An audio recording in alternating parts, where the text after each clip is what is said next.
Esdras capítulo 1, versículo 3, diz assim a palavra do Senhor: Quem dentre vós é de todo o seu povo, seja seu Deus com ele, e suba a Jerusalém de Judá, edifique a casa do Senhor, Deus de Israel.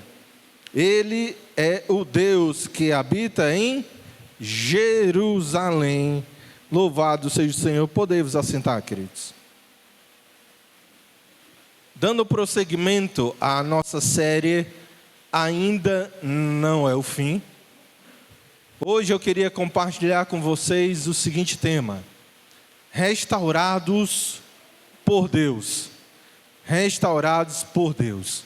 E como eu não vou mesmo conseguir pregar toda essa mensagem hoje, então, nós teremos aqui a primeira parte dessa nossa exposição, amém? Restaurados por Deus. Nesse momento, queridos, é de suma importância nós entendermos aquilo que aconteceu antes de, por assim dizer, começar este livro.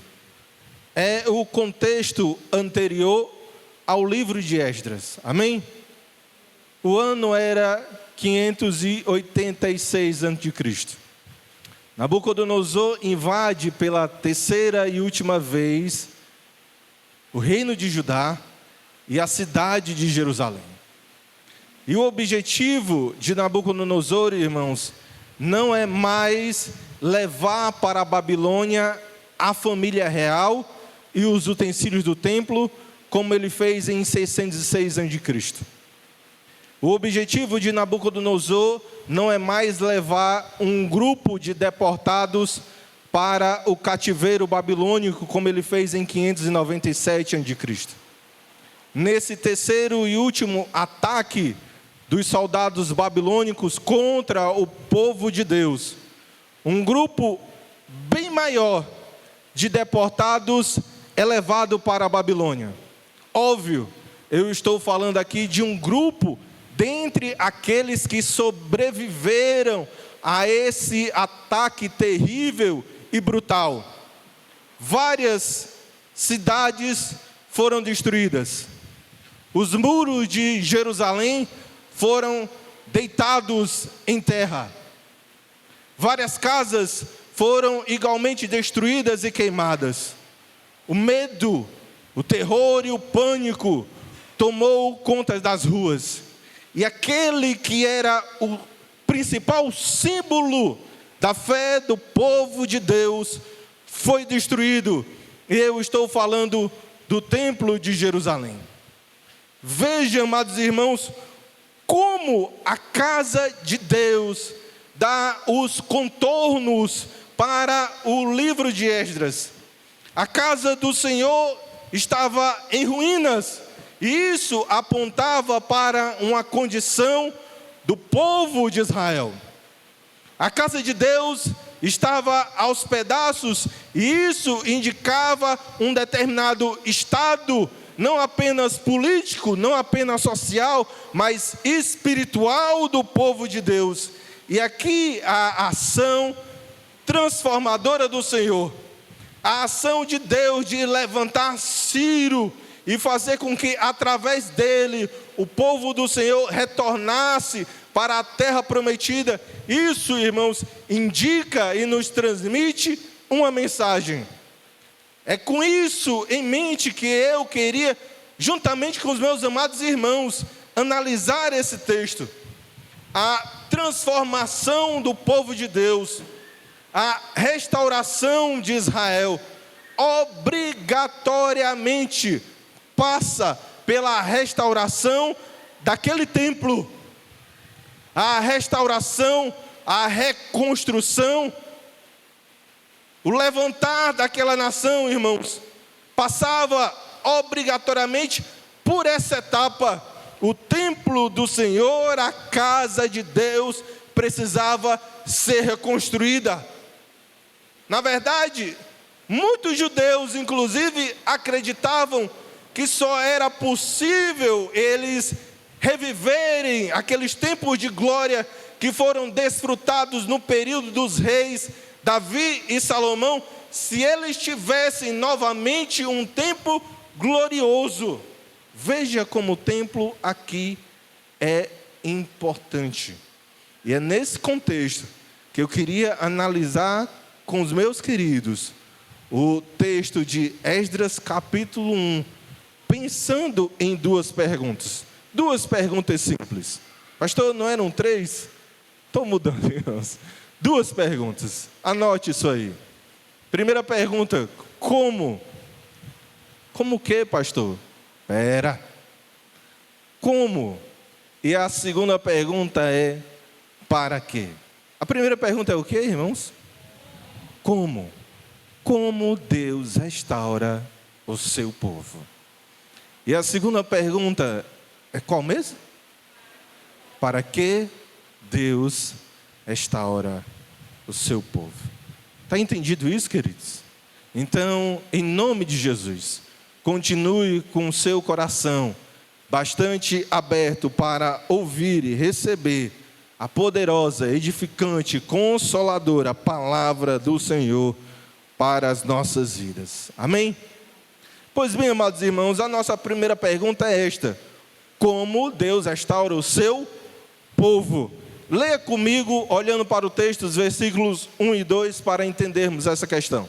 Versículos 1 e 2 diz o seguinte: no primeiro ano de Ciro, rei da Pérsia, para que se cumprisse a palavra do Senhor por boca de Jeremias, despertou o Senhor o espírito de Ciro, rei da Pérsia, o qual fez passar pregão por todo o seu reino, como também por escrito, dizendo: assim diz Ciro, rei da Pérsia, o Senhor, Deus dos céus, me deu todos os reinos da terra e me encarregou de lhe edificar uma casa em Jerusalém de Judá. Isso aqui, irmãos, é bastante interessante, veja. Isso aqui é bastante interessante. Se a Bíblia fosse um livro de qualquer outra religião, não seria assim que nós iríamos ler a história do retorno dos judeus para a terra prometida. Se a Bíblia fosse um livro de qualquer outra religião, eu estou repetindo, não seria dessa maneira que nós iríamos ler o registro do retorno dos judeus para Jerusalém. Muito provavelmente, se a Bíblia fosse um livro de qualquer outra religião, nós iríamos ler alguma coisa do tipo, como contando sobre a força, o vigor, o empenho dos bravos exilados que lutaram contra a perversa, a terrível força babilônica que até então os oprimia. Se a Bíblia fosse um livro de qualquer outra religião, nós iríamos ler aqui o nome dos heróis que conseguiram libertar os judeus do poder de Nabucodonosor. De fato, queridos irmãos, o homem em seu estado de pecado gosta desse tipo de histórias. Histórias que enaltecem os nossos grandes feitos e o nosso heroísmo. Mas veja, a Bíblia não é assim. Na verdade, a palavra de Deus nos coloca em nosso lugar. Qual lugar, pastor? De dependência. Qual lugar, pastor? De fragilidade. E coloca Deus no centro da história. Perceba o que é que nós acabamos de ler aqui. Deus foi quem libertou o seu povo através de um rei gentil, o rei Ciro, rei da Pérsia. Foi Deus, irmãos, quem de fato agiu para tirá-los daquela condição, para que se cumprisse a palavra do Senhor. Esse Deus que é fiel, esse Deus que é leal à sua aliança, levanta Ciro, rei da Pérsia, para tirá-los do cativeiro babilônico. Perceba isso aqui é extremamente importante. Deus, aquele que está no controle da história. Deus, aquele que levanta reis e derruba reis. Deus, aquele que levanta impérios e derruba impérios. Deus, em 606 a.C., primeiro ano de Ciro, rei do Império Medo-Persa, derruba a então toda poderosa Babilônia. A Babilônia, a cabeça de ouro, vai ao chão.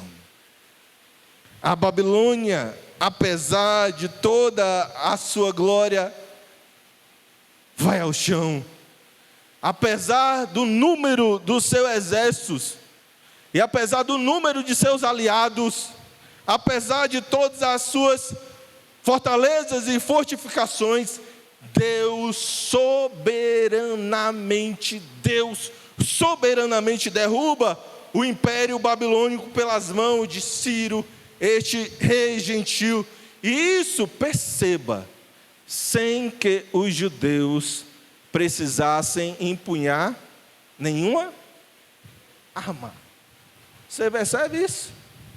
Sem que os judeus precisassem empunhar nenhuma arma ou ir para a guerra. Veja, amados irmãos, de fato há aqui pelo menos 4 ideias que são bastante importantes. E se você puder anotar me acompanhando, faça isso. 4 ideias que são muito importantes nesse texto. Deus, e não os judeus, é quem toma a iniciativa para restaurá-los. É a primeira ideia. Deus, irmãos, em meio aos pecados do seu povo, graciosamente decide restaurá-los. Deus, amados irmãos, a restauração dos judeus, de fato, é um ato exclusivo do Senhor. Essa é a terceira ideia. E para nós fecharmos a caixa, a restauração dos judeus também foi um ato soberano do Senhor. Pastor, eu não consegui anotar não, então escreva essas 4 palavras: iniciativa, graça, exclusividade, soberania. Iniciativa, graça, exclusividade e soberania, que são com essas lentes que nós precisamos analisar o retorno dos judeus para a terra prometida. E eu vou enfatizar mais uma vez isso, amados. Não foram os judeus que se libertaram, não foram os judeus que bravamente lutaram contra as forças hostis do Império Babilônico. Foi o Senhor quem deu o primeiro passo. Foi Deus quem tomou a iniciativa de libertá-los. Louvado e engrandecido seja o Senhor, amém? Além disso, amados irmãos, não era que os judeus, depois dos 70 anos de cativeiro babilônico, se tornaram assim pessoas melhores. Se tornaram pessoas mais dedicadas ao Senhor. Não é que eles deixaram para trás os seus pecados, mas em meio ao pecado do seu povo, daquela gente, Deus decide graciosamente libertá-los. Louvado e engrandecido seja Deus, amados irmãos. Além disso, veja, não foram os judeus que saíram do cativeiro babilônico. Não era que eles empunharam armas para usar aí os termos do meu filho Ricardo a brincar comigo, espada, escudo. Não foi, irmãos, isso que nós lemos aqui. Os judeus nem tinham condição, nem tinham capacidade para tal feito. Você precisa entender isso. Eles não tinham nenhuma chance de, através dos seus próprios recursos, sair da Babilônia. Mas Deus, irmãos, Deus, exclusivamente o Senhor, decide restaurá-los. E além disso, veja também que, apesar de toda a força de Nabucodonosor e da sua dinastia, apesar de todo o seu poderoso exército, apesar de todas as suas fortalezas e fortificações, Deus, conforme escreveu Jó, bem sei que tudo podes e nenhum dos teus planos pode ser frustrado. Deus, irmãos, aquele a quem o profeta Isaías escreveu, agindo, quem impedirá? Deus soberanamente derruba o império babilônico. Louvado e engrandecido seja o nosso Deus. Eu creio que você percebeu aqui que a história que narra o retorno dos judeus para a terra prometida,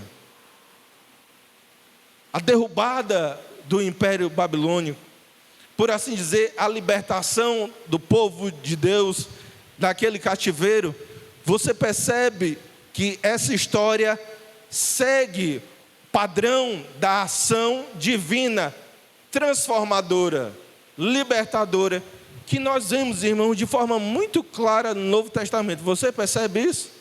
Você percebeu pelas palavras que eu usei? Iniciativa, graça, exclusividade e soberania. Você percebe que eis aqui o padrão da ação transformadora e libertadora de Deus, que nós vemos de forma ainda muito mais nítida no Novo Testamento, amém? Amém? Não é, irmãos,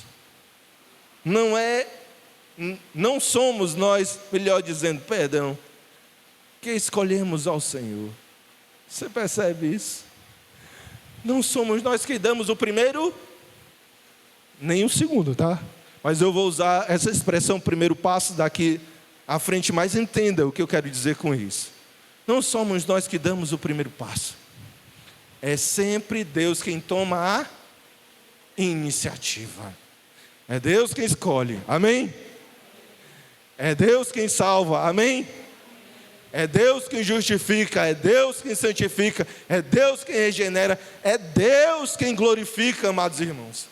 E até mesmo quando o homem, para usar um termo que todo mundo pode entender, quando o homem decide tomar uma atitude em direção a Deus, nós já sabemos que isso só acontece porque Deus o capacita e o motiva para tal. Como escreve o apóstolo João, nós amamos porque Ele nos amou primeiro. É sempre o Senhor quem dá o primeiro passo, e sem o primeiro passo de Deus, se não fosse o primeiro passo do Senhor, ninguém, absolutamente ninguém, seria salvo, liberto, transformado, restaurado. Se Deus não tivesse dado o primeiro passo para libertar o povo, os judeus, do cativeiro babilônico, eles, irmãos, até estariam lá. Perceba isso em nome de Jesus. Mas além disso, perceba que não há vida. Eu queria que o seu coração se enchesse com essa palavra. Não há vida que Deus não possa restaurar. Meu amado irmão, não há vida que Deus não possa restaurar. E eu sei o quanto essa mensagem é consoladora para aqueles nossos irmãos que ainda têm lutas, travam guerras pesadas contra o pecado. Deus pode restaurar a tua vida, meu amado irmão.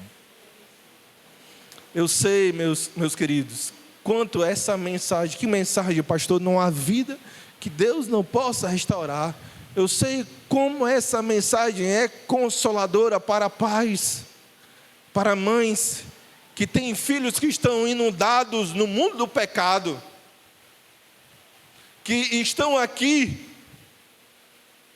mas o seu coração está lá, está pensando em como esse menino ou essa garota se encontra agora, onde ele está, na companhia de quem ele se encontra, fazendo o que e com quem é a situação dele nesse momento.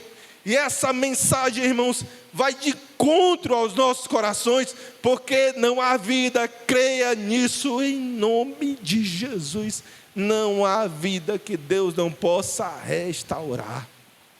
Eu sei como essa mensagem é consoladora, confortadora, para aqueles que ainda não tomaram uma decisão por Cristo, que ainda estão presos nas amarras do pecado, pessoas que já ouviram de todas as formas: ó, para você não tem jeito, ó, de onde você está, não há mais solução, ninguém consegue te tirar do fundo do poço que você se encontra.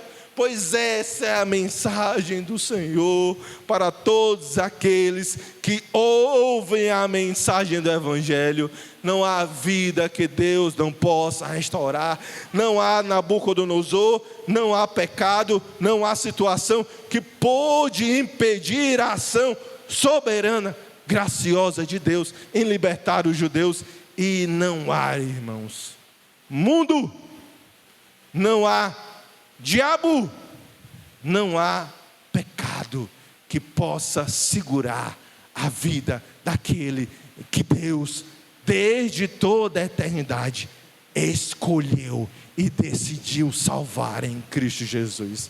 A mensagem qual é mesmo, amados? Não há vida que Deus não possa restaurar.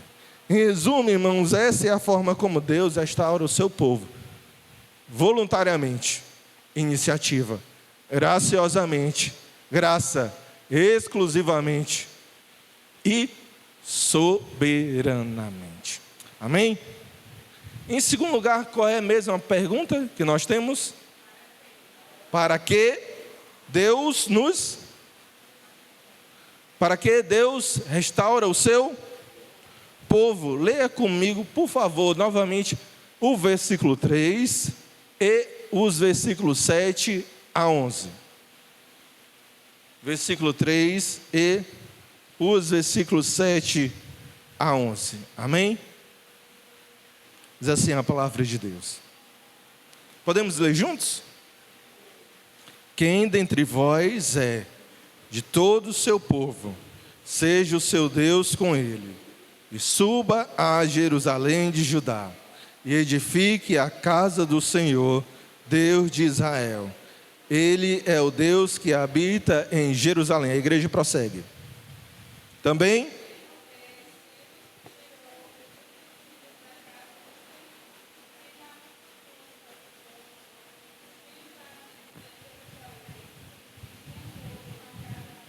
versículo 8: tirou-o Ciro, rei da Pérsia, sob a direção do tesoureiro Metridate, que os entregou contados a Sesbazar, príncipe de Judá.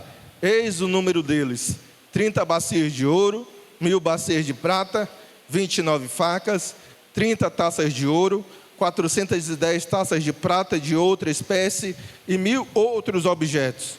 Todos os utensílios de ouro e de prata foram 5.400. Todos estes levou Sesbazar quando os do exílio subiram da Babilônia para Jerusalém. Irmãos, existe algo que você precisa entender aqui. Quando nós perguntamos para que Deus nos liberta, nós estamos falando de propósito. É a motivação do Senhor. É o motivo pelo qual Deus nos liberta ou libertou os judeus do cativeiro babilônico. E aqui, de fato, existe um propósito para que Deus assim o fizesse. E o objetivo, irmãos, está aí declarado no versículo 3. Tente encontrar essa frase: edifique a casa do Senhor, Deus de Israel. Este é o motivo, porque Deus libertou os judeus do cativeiro babilônico e através de Ciro os permitiu voltar para a terra prometida, para que a casa do Senhor fosse edificada. Esse é o motivo. Eu preciso que você perceba algo. Se puder, anote. Nós estamos diante daquela que é uma das chaves para nós entendermos o livro de Esdras. O templo é uma das chaves para nós entendermos este livro. Descobrirmos a importância, de fato, do templo para os judeus nesse período, nesse momento, nesse contexto. Isso aqui, irmãos, é muito importante. E não é difícil de nós desvendarmos isso. Na verdade, é muito simples. É uma ideia do professor Goldsworth. Durante toda a história bíblica, Deus tinha um lugar para o seu povo. Durante toda a história bíblica, irmãos, nós vemos esse padrão nas Sagradas Escrituras. Deus tem um lugar para o seu povo. Veja como é simples. Na criação, Gênesis 1 e 2, qual era o lugar de Deus para o seu povo? O jardim do Éden. Amém? A partir de Abraão, qual era o lugar de Deus para o seu povo? A terra prometida, Canaã. Você percebe isso? A partir dos reinos de Davi e Salomão, o lugar de Deus para o seu povo, ou explicando melhor a ideia do professor Goldsworth, o lugar onde o povo de Deus está debaixo do governo de Deus, passa a ser o templo.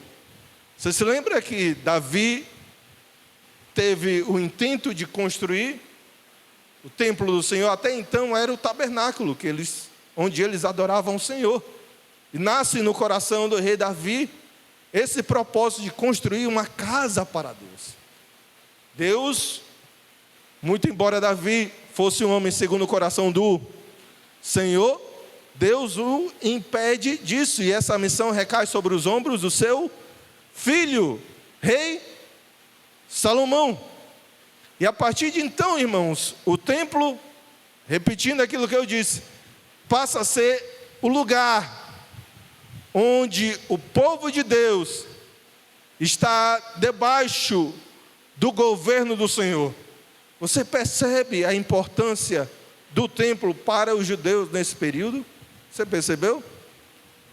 E o templo estava em que condições, irmãos, até então? Estava em ruínas. O templo havia sido derrubado, destruído. E no primeiro ano do reinado de Ciro, rei da Pérsia, Deus utiliza esse homem, escreve um edito, um decreto: voltem para Judá, voltem para os seus territórios originais, com esse objetivo em mente, com esse propósito, edifiquem a casa do Senhor. Edifiquem a casa de Deus. Amados irmãos, ouça, é inconcebível pensar, imaginar povo de Deus sem casa de Deus. Você percebe isso? É inconcebível, irmãos, inconcebível conjecturar povo de Deus sem a casa do Senhor. Ou seja, é inconcebível conceber povo de Deus sem servir ao Senhor. É inconcebível, irmãos, imaginar povo de Deus sem adoração ao Senhor. É inconcebível imaginar povo de Deus sem culto, sem comunhão, sem aproximação do seu Deus. É inconcebível. É por isso que eles precisam retornar para ajudar e reconstruir, edificar a casa do Senhor. Você percebe que existe uma mensagem aqui de Deus para as nossas vidas, amados irmãos? Existe um propósito para que Deus nos salvou. Existe um propósito, amados irmãos, para que motivo pelo qual Deus alcançou a minha e a sua vida pelo poder do Evangelho. Qual o objetivo, pastor? Não vivermos para nós mesmos e passarmos a viver para Ele. Deus salvou a mim e a você para Ele mesmo. Deus nos salvou para que nós possamos servi-lo. Deus nos salvou para que nós possamos adorá-lo. Deus nos salvou, atenção a isso, para que eu e você mantenhamos comunhão com o Senhor.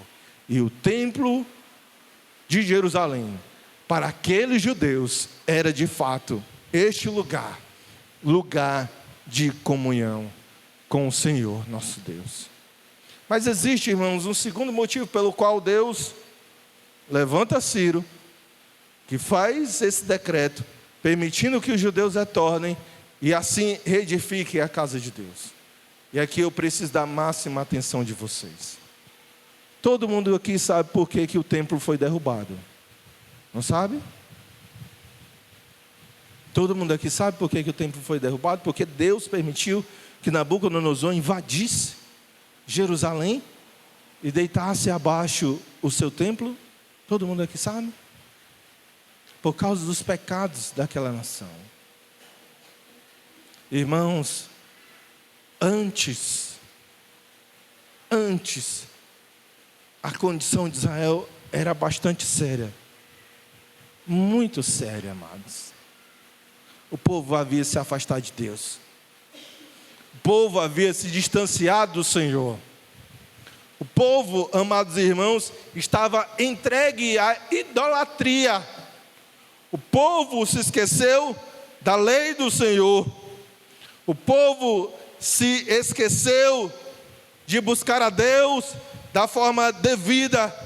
E eles estavam num erro tão grande que na abertura do livro do profeta Isaías, Deus manda essa mensagem aqui para o povo.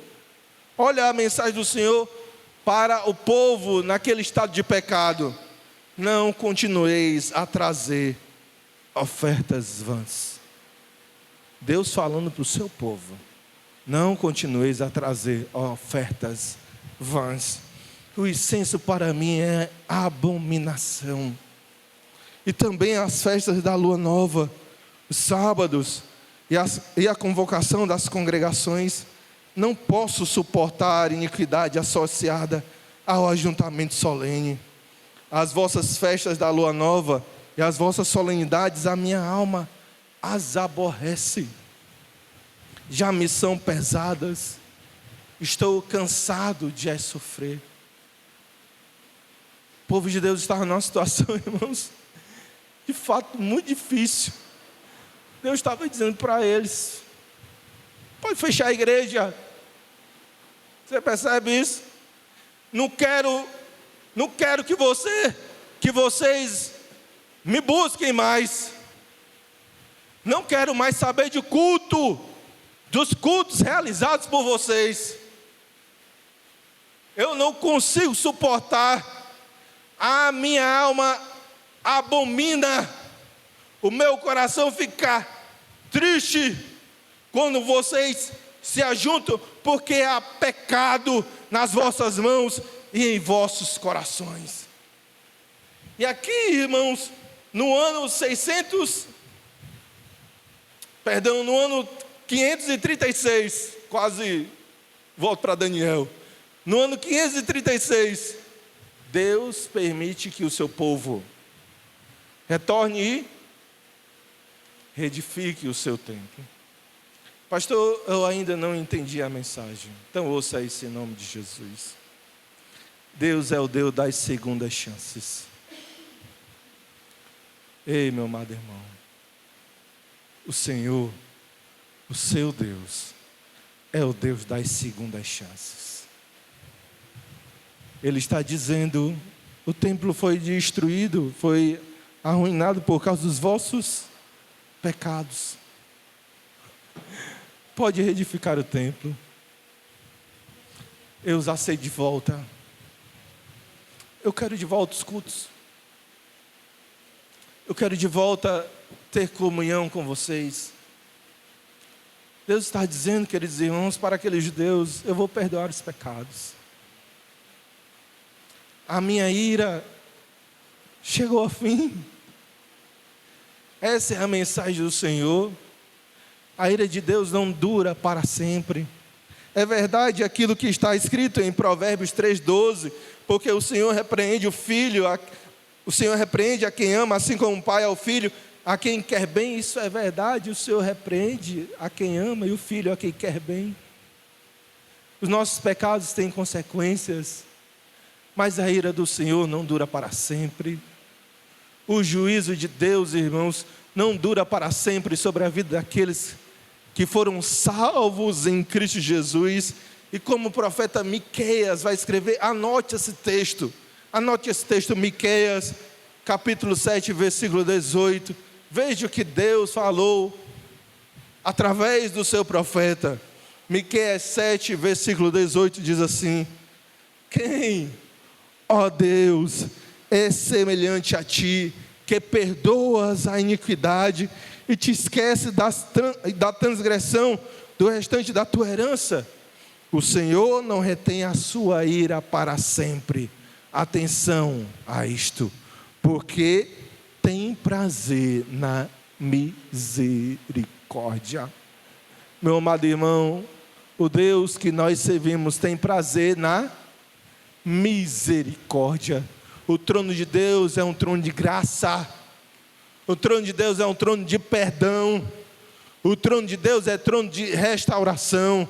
O Senhor está dizendo que Ele ama, Ele tem prazer na misericórdia, e é exatamente essa misericórdia do Senhor que está sendo derramada sobre os judeus e que são constantemente derramadas sobre as nossas vidas. O nosso Deus é o Deus das segundas chances. Esse é o Deus que eu e você servimos, amém? E aí nós encontramos o seguinte nos versículos 7 a 11. Esse Deus que tem prazer na misericórdia, através de Ciro, permite que os utensílios do templo sejam devolvidos. Você percebe que aqui existe uma lista dos utensílios do templo que são devolvidos? Qual é o número mesmo? Olhando para o texto, qual é o número dos utensílios? Total geral 5.400. Todo mundo encontrou, amém? 5.400 utensílios. E aqui o texto enumera aproximadamente 2.500 dentre os mais importantes desses utensílios. Essa é a mensagem do Senhor. Para que Deus nos restaura? Para que nós possamos ter novamente comunhão com Ele, porque o nosso Deus tem prazer na misericórdia. Ele é, o Deus das segundas chances. Amém? Diante de tudo isso que nós ouvimos, nós precisamos entender qual é o propósito desse texto para os primeiros leitores de Esdras e para as nossas vidas hoje, amados irmãos. E aqui há duas mensagens muito importantes. Eu peço que você preste bastante atenção nisso. É verdade que em 536 a.C., Deus levanta o rei Ciro, onde o Senhor, através dele, bondosamente, voluntariamente, graciosamente, exclusivamente, soberanamente, restaura o seu povo. Tudo isso é verdade. Mas existe algo que você precisa entender aqui. A restauração dos judeus não estava 100% completa. Não estava 100% completa. A restauração dos judeus, irmãos, apesar de Ciro, apesar da ação de Deus em agir através de Ciro, a restauração dos judeus não estava 100% completa. Vocês lembram qual é o título da nossa série? Ainda não é o fim. Ainda não é o fim. E quando nós lemos esse livro, nós precisamos entender isso. O povo de Deus ainda precisava manter os seus olhos no porvir, no futuro, esperando não agora um libertador apenas humano, ou uma libertação apenas parcial. Os judeus estavam aqui, continuaram, irmãos, aqui, debaixo do jugo de outra nação, de um outro império, o Império Medo-Persa. Depois do Império Medo-Persa, Império Macedônio. Depois do Império Macedônio, Império Romano. Eles nunca tiveram 100% livres. Eles precisavam manter ainda a sua expectativa e o seu coração para um libertador perfeito. E a pergunta que nós precisamos fazer é: que libertador perfeito era esse que Deus ainda havia de enviar, amados irmãos? Vocês conhecem quem é esse libertador? É Jesus Cristo. Jesus Cristo, irmãos, é o libertador perfeito do seu povo. E agora, Deus, através de Cristo, não apenas liberta o seu povo voluntariamente, graciosamente, exclusivamente, soberanamente, mas agora em Cristo, Deus nos liberta completamente e espiritualmente. Como escreveu o apóstolo João: se o Filho vos libertar, verdadeiramente sereis livres. Esse é o nosso libertador perfeito, Cristo Jesus. E se em libertadores parciais, se através de libertadores temporários, Deus fez o que fez, imagine o que Deus em Cristo faz na vida daquele que Ele quer salvar. Em Cristo, irmãos, essa verdade é ainda mais clara, ainda mais evidente. Não existe vida que Deus em Cristo não possa salvar. Não existe inimigo que possa resistir à ação de Deus em Cristo Jesus. Cristo é o nosso libertador perfeito. Amém, amados irmãos? Todo mundo entendeu isso? Mas existe uma segunda mensagem aqui, ela nos aponta de uma forma ainda mais bela para Cristo Jesus. Veja o templo. O templo era o que mesmo para os judeus? Era o lugar de Deus para o povo de Deus. Você percebe ao ler, por exemplo, os versículos 7 a 11. Na verdade, vamos fazer esse exercício para quem conhece Bíblia. Todos vocês. Exercício para quem conhece Bíblia. Coloque aí o seu olho santo dos versículos 7 a 11. Eu quero que você leia os utensílios que estão listados aqui e me diga se você sente falta de alguma coisa. Me diga aí, meu amado irmão, se você sente falta de alguma coisa. Está tudo certinho aqui? Ou não, pastor, está faltando algo. Estou sentindo falta aqui de alguns utensílios do templo. Esta é uma observação que alguns comentaristas fazem. Faltam alguns utensílios. Você percebe isso? Cadê a arca, irmãos? Muito provavelmente pensa-se que ela nem foi levada para a Babilônia. Verdade é que ela nunca mais foi encontrada. Cadê o candelabro? Cadê os demais utensílios mais importantes do templo? Eles não estão aqui nessa lista. Você percebe isso? De fato, quando nós formos analisar o capítulo 3 de Esdras, nós iremos perceber que muitos daqueles judeus que estavam vendo o templo começando a ser reedificado, perceberam que este novo templo não iria se comparar ao templo anterior, construído pelo rei Salomão. Na verdade, esse é um dos temas, inclusive, do livro do profeta Ageu, onde ele escreve: a glória da segunda casa será maior do que a da primeira. Na cabeça de muitos dos judeus, o novo templo não tinha a glória do templo de Salomão. Mas veja, qual é mesmo o título da nossa série? Ainda não é o fim. Os judeus precisavam manter os seus olhos para o futuro e esperar que Deus mandasse, Deus construísse, Deus enviasse um templo glorioso. E a pergunta que eu preciso lhes fazer é esta: que templo glorioso os judeus precisavam esperar, amados irmãos? O templo é Jesus. Foi Cristo quem relacionou o templo consigo mesmo, quando ele diz: destruir este templo, em 3 dias eu o reedificarei. Foi Cristo, irmãos, que nos ensinou a olhar para o templo com os olhos no Senhor.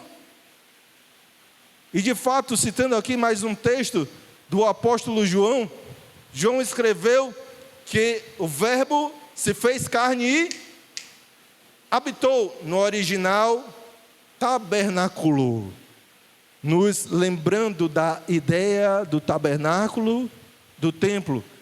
Habitou entre nós, cheio de graça e vimos o quê? A sua glória, como do unigênito do Pai. Cristo é o templo glorioso do Senhor.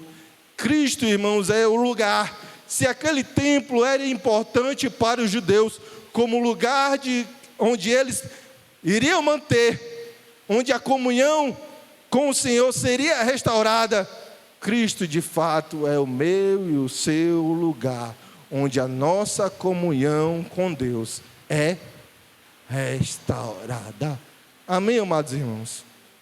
Queria terminar com você com 2 rápidas aplicações. Algo para você levar para casa. Primeira aplicação, espera, pastor, vai deixar nem a gente respirar? Não. Primeira aplicação, nunca se esqueça. Pastor, tá ruim. Se a primeira aplicação for depender da minha memória, mas nunca se esqueça a sua total e completa necessidade do perfeito libertador. Não dê sequer nenhum passo sem que Cristo esteja à sua frente. Meu irmão, sozinho você não aguenta. Sozinho você não dá conta. Não, pastor, eu consigo. Não consegue não, meu irmão. Sozinho você não dá conta. Largado à sua própria sorte, você perecerá. Não queira lutar contra o pecado sem o seu perfeito libertador, que é Cristo Jesus, porque você não vai conseguir. Não queira passar 1 minuto em um ringue contra o tentador, sem a ajuda, o auxílio do seu libertador, porque você vai à lona, você vai ao chão. Estou fazendo nenhuma referência, viu o que aconteceu ontem? Não queira, irmãos, lutar pelas suas próprias forças. Entenda a sua completa dependência total, completa dependência do Senhor. Segunda aplicação, você precisa aproveitar da comunhão que em Cristo Jesus nós já temos com. Você precisa desfrutar, irmãos. Cristo é o nosso tempo perfeito e glorioso. Você precisa desfrutar disso. Como, pastor? Orando. Como, pastor? Meditando na palavra, ouvindo a palavra. Como, pastor? Adorando a Deus no ajuntamento solene, na comunhão dos santos, na casa de Deus. Como, pastor?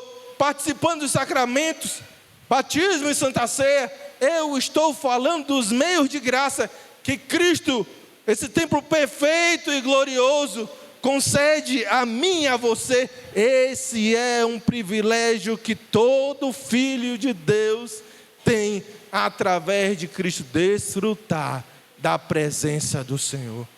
Desfrute disso em nome de Jesus. Amém, meu amado irmão? Amém?